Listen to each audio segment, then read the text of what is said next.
cette vidéo, on va attaquer les lésions de la colonne vertébrale. Il faut déjà définir la colonne vertébrale. La colonne vertébrale, c'est une partie du squelette formée par des vertèbres qui sont superposées entre elles, reliées les unes aux autres par des disques, ce qu'on appelle les disques intervertébraux, les articulations et des ligaments qui permettent de petits mouvements entre deux vertèbres adjacentes qui rendent la colonne vertébrale dans son ensemble très flexible. Pour poursuivre, je vais faire quelques rappels anatomiques. La colonne vertébrale soutient le crâne et fournit des attaches à de nombreux muscles et protège aussi la moelle épinière qui traverse la colonne vertébrale. La dernière partie, la colonne vertébrale se termine par ce qu'on appelle le coccyx le coccyx est relié à l'os de la hanche au niveau des articulations sacro-iliaques. Et les articulations sacro-iliaques sont les articulations par lesquelles le poids du corps est transmis aux membres inférieurs. Il faut savoir que le poids du corps est transmis aux membres inférieurs à travers les articulations sacro-iliaques. Quels sont les types de liaisons de la colonne vertébrale? On a les fractures qui sont avec ou sans déplacement osseux.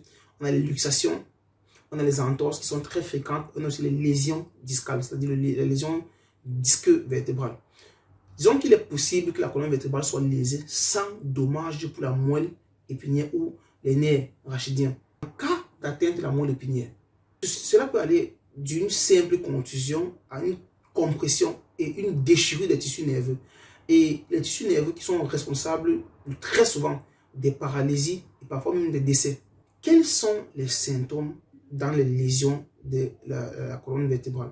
Disons que chez les patients conscients, il y a la paralysie des membres, c'est-à-dire la perte de la fonction motrice, on appelle la motricité. C'est le signe le plus fiable en fait d'une lésion spinale. Maintenant, il y a quelques signes qui sont aussi intermittents, à savoir la douleur, il y a l'hyperesthésie, ce qu'on appelle l'augmentation anormale de la sensibilité à la pression au toucher, qui cause des douleurs, même si elles sont légères. C'est lorsqu'il y a une érection persistante qui est généralement douloureuse en fait. Et vous dites que cette érection est non corrélée à une stimulation sexuelle. Non, c'est juste une érection voilà, qui est très douloureuse même. Donc, ce sont l'expression comme ça les signes qui peuvent aussi être perceptibles.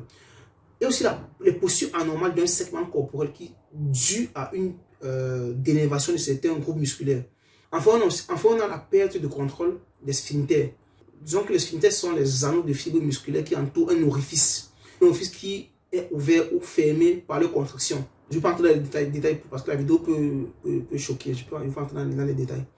En ce qui concerne les sphincters, la perte de contrôle des sphincters, de l'urètre ou du rectum provoque une incontinence urinaire ou fécale.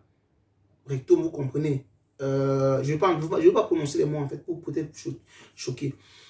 Si vous ne comprenez pas certains termes, vous pouvez aller sur internet et chercher, comprendre les explications.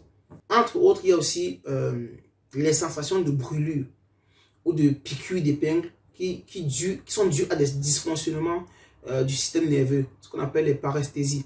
Enfin, on peut avoir aussi un état de choc. Disons que, étant donné que les liaisons de la colonne vertébrale sont difficiles à détecter, tout patient inconscient victime d'un accident doit être traité comme s'il avait une fracture de la colonne vertébrale. D'autant plus s'il présente une lésion des tissus mous de la tête et du cou.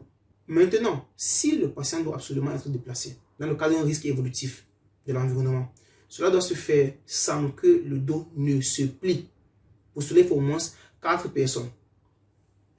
Une personne qui tient la tête pour soutenir la tête, une personne pour soulever et tirer les jambes afin de maintenir le dos droit.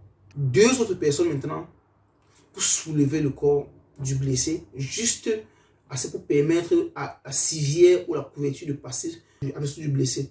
Même le plus petit déplacement, il faut le savoir, même le plus petit déplacement peut entraîner une lésion de la moelle et une paralysie. Vous pouvez faire ce qu'on appelle la prise de Rotec. La prise de Rotec, c'est une prise qui est utilisée pour éviter l'aggravation de toute lésion de la moelle épinière. Parce que la lésion de la moelle épinière est fatale. Maintenant, si le patient doit être extrait d'un véhicule avant l'arrivée des secours, et lorsque le secouriste est seul et présent sur les lieux, il peut utiliser ce qu'on appelle la prise de Rotec, comme sur l'image.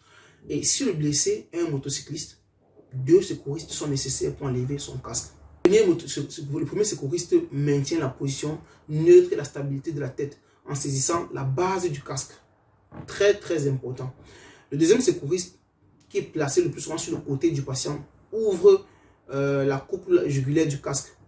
Et après avoir, disons, ouvert la coupe jugulaire du casque, le deuxième secouriste soutient le cou avec une main et bloque la mâchoire avec l'autre pour empêcher tout mouvement de la tête pendant les opérations ultérieures du retrait du casque. Ensuite, le premier secouriste commence le retrait du casque en associant une traction à des mouvements délicats, très délicats, d'inclinaison antéro-postérieure du casque. Et la tête doit rester immobile. Le passage du nez est le point le plus critique. Il faut le savoir. Maintenant, une fois que le casque a été retiré, il faut enfin poser la tête sur un coussin au moins de 2-3 cm d'épaisseur. Si le collier cervical est disponible, la tête repasse entre les mains du premier secouriste, tandis que le deuxième secouriste place le collier cervical, d'abord le collier cervical, puis la tête posée sur le coussin qui a, comme j'ai dit, 2-3 cm d'épaisseur. Disons qu'une procédure spécifique est prévue pour la pose du collier cervical. Et en ce qui concerne le collier cervical, il faut dire qu'il y a plusieurs tailles disponibles pour les enfants, pour les adultes, tout ceci capable de s'adapter aux différentes tailles des patients.